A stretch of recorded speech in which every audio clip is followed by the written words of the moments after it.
এবার এক মডেলিং অনুষ্ঠানে স্বামী এবং শাশুড়িকে নিয়ে উপস্থিত হলেন অপবিশ্বাস এবং দোয়া চাইলেন সবার কাছে। তারা যেন অবশ্যই তাকে অনেক বেশি দোয়া করে এবং তাকে যেন অপকটে স্বীকার করে নিলেন তার বিয়ের কথা। বললেন, সোশ্যাল মিডিয়া এখন স্ট্রং, তাই সবাই সবকিছু জেনে যায় সহজেই। আমারটাও জানিয়ে দিলাম আগে ভাগেই। সোশ্যাল মিডিয়া এত বেশি স্ট্রং হয়ে গেছে যে খুব দ্রুত সকলের কাছে পৌঁছে যায় সকলের সমস্ত কিছু।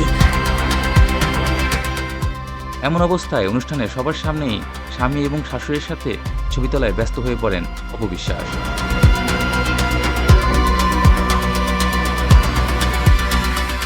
অপবিশ্বাস বলেন, আর কতদিন এভাবে একা থাকা যায়? আমারও তো একটা সন্তান আছে।